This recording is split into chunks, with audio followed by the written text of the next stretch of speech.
is used for the business executives to identify different financial activities of the business. So they want to see how much money they are making, how much profit they are making. All this is used in controlling. Finance and controlling, the data they use is the same, whereas one is for legal purpose, one is for executive purpose. So we have SD, sales and distribution. So if you want to have your sales team use SAP, then you need to implement this SD module in your system. So all these modules are released as components. So for example, if you see our SAP system, this is a developer trial system, so it doesn't really come with any functional modules. But here if you see, there's something called install components. So we have ABAP installed, Basis installed, Gateway installed, UI installed. Like that, once you install SD, you'll have the SD component. Once you install MM, you have the MM component, and each component will have its own release and version number. Okay.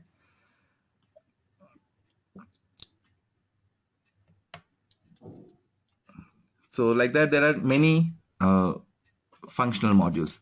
And to work as a consultant in these functional modules, you should be really good with the business understanding of that module.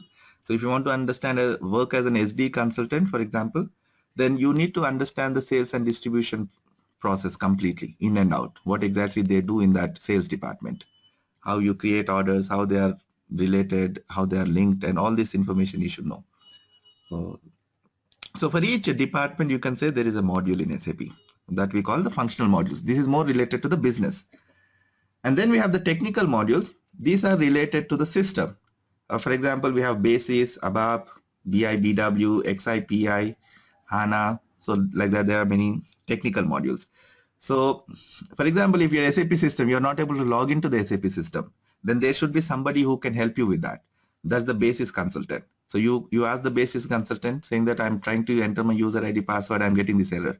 Then he'll fix it for you. So the role of the Basis guy is to manage the system. So he's the one, if the company wants to upgrade the system, then the Basis guy will upgrade the system to the new version.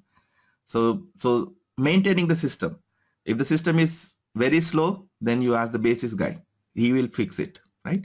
So he'll ensure that your SAP system is running in optimal condition. Okay. And ABAP is the programming language in SAP. It's a proprietary programming language by SAP. So we use ABAP only in SAP. So if you're learning in ABAP, then you can work only within SAP.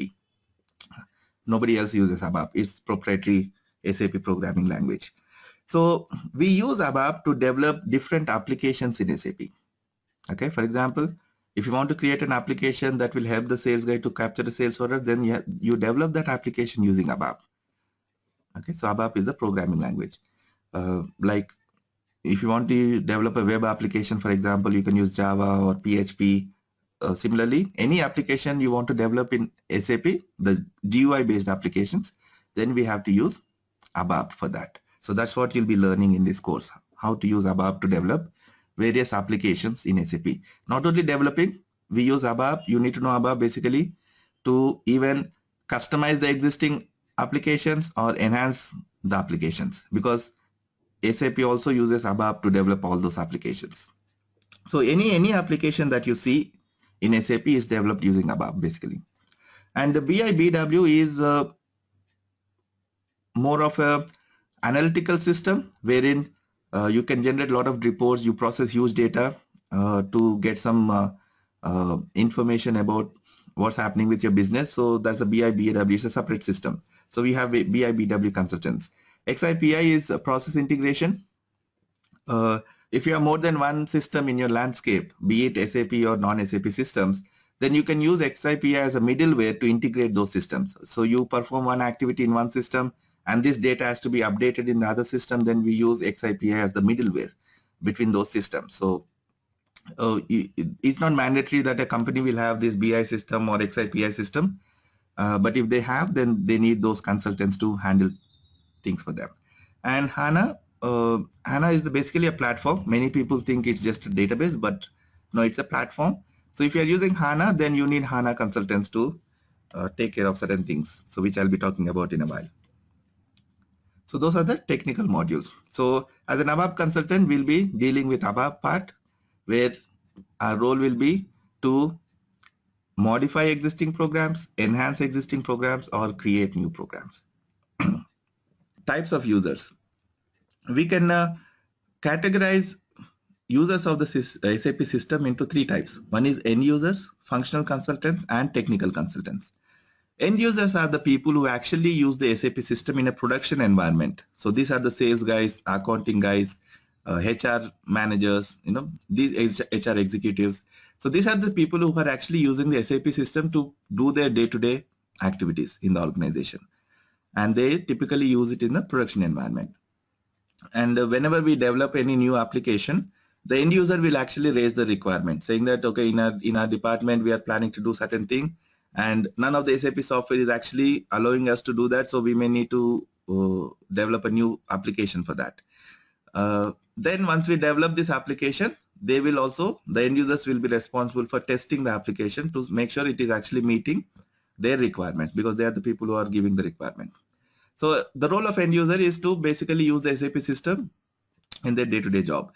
So if a sales guy wants to create a sales order, then he'll use the SAP system to create the sales order. So there's something called end user training. So when you join an organization that is using SAP, then they'll put you through an end user training where they'll teach you how to use the SAP software to create a sales order, to create a production order, all these things. Then we have functional consultants. These are the people who understand business. End users only understand business. They don't understand SAP. They only know how to use the SAP software, but they don't know how the SAP software works. Whereas functional people are those who understand SAP, they understand the business. So if the end user, once he says that this is the thing we are trying to do and SAP system is not allowing us to do it, then the functional guy will try to sit with the end user, try to understand what exactly he's trying to do.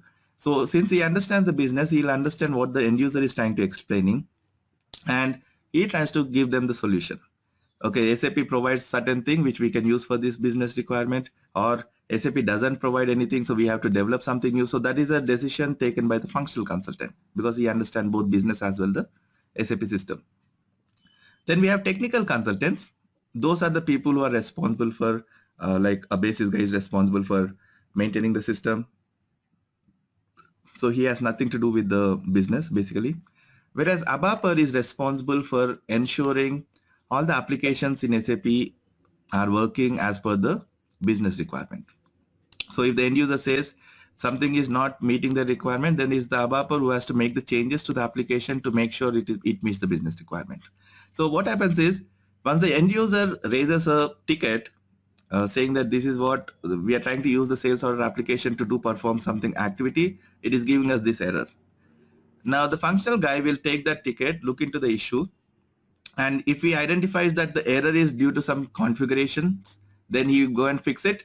But if he feels that some program changes are required to fix that error, then he will create something called a work order for the above consultant, saying that, okay, business is trying to do this, but they are facing this issue, and we feel these changes have to be made in the program to overcome that problem. Then as an ABAP consultant, we'll go and make those changes. So as a technical consultant, as an ABAP consultant, we rarely interact with the business directly. We always interact with the functional consultants. So since as a technical consultant, we really don't understand the business, because we will be handling applications across business functions. So if a sales department is having an issue, it's the ABAPer who fixes it technically. we fix it, WM, we fix it. So for all those modules, it's the same ABAPer who fixes. So we don't really understand their business, but we know technically what needs to be done to fix an issue. So if you interact with the business, they don't understand anything in terms of technical terms. Basically, for example, to fix certain issue, let's say we have to update certain data in a certain table. Now the business user won't know all this, that there is a table that is where the data is updating. The functional guy knows it, right? So what the functional guy does is, once he understands the business requirement, he'll create something called a functional specification, which will include information like, okay, this is the issue. It is more like the end user is explaining the problem in a business term, and the same problem the functional guy is trying to explain us in more technical terms. So once the user says that we are facing an issue, the functional guy will try to create a functional spec saying that, okay, the end user is facing this issue, and to fix it, I feel we need to update certain field in certain table. Okay, so he'll give you the table level, field level information where you can make the changes in the program to update the data in that particular field. Or he'll say that, okay, the business is trying to create a purchase order and they want to capture some extra information, but the standard SAP software is not allowing to do that. So to achieve this requirement, we need to enhance it to add certain fields. So he'll tell you that please add this field on the screen and then add this field in this table. So once I input this data in this field, then that data should be updated in that field of the database table, right? So like that, he'll give you that information in more technical terms. So using that, you can understand. So as a ABAP consultant, you don't really need to know the business, right? Because the functional guy is there to explain you. Whatever the business asks for, he will tell you in technical terms. So you don't really need to understand business. And it really becomes very challenging to work with the end users directly. As a technical consultant, it's really challenging to work with an end user directly without the functional consultant. So if you have a good functional consultant in your organization, then your job will be much easier as an ABAP consultant. Okay. So these are the different types of users. So if you want to be a functional consultant, the first criteria is you need good domain knowledge. You need to understand that particular business really well because you'll be interacting with the business. So for example, let's say the user says, while doing an MRP run, I'm facing this issue. Then as a functional consultant, you should know what is an MRP run, right? Without that, you cannot obviously interact with the business. So you need to have good business understanding, and then you also learn SAP. So you have good SAP understanding, then you can work as a functional consultant. So that's why people say to work as a functional consultant, you need good domain experience. So if you want to become a, let's say, HR functional consultant, then you should have worked in an HR department of a company as a HR manager or an HR executive for certain years, so that you really understand the whole process, how the HR system works or HR process works, how do you run a payroll, how you do this, how you calculate benefits, all these things you are aware of. Then you just learn SAP to understand how these things are handled in SAP, and then you can become a SAP functional consultant. Whereas for technical consultant, you don't really need any business knowledge. Okay, you just need to be technically good. So you need to learn for example, if you want to be an ABAP consultant, then you just need to learn ABAP well. You need to know everything that is there to know in ABAP. That's all. You don't need to know anything in terms of business, right? So that's why you don't need any domain experience to be a technical consultant. Many people are confused with this as well. People think that to get a job in SAP, you need experience. No, to get a job in SAP as a functional consultant, you need experience. To get a job in SAP as a technical consultant, you don't need experience. You just need to be good with the subject. So those are the users. Now another thing I wanted to explain is ABAP versus HANA. Many people ever since HANA came up, so people think that ABAP is outdated and HANA is the new in thing. So I just want to quickly see what is HANA and how HANA is implemented and where does it fit in terms of the software. So in HANA, there are three roles you do basically. As a HANA consultant, there are three jobs you do. One is data provisioning, and the other is data modeling, and the third is data reporting. Okay. And there are two types of systems actually. One is called online transaction processing, OLTP system. The other is called online analytics processing, OLAP system. Okay.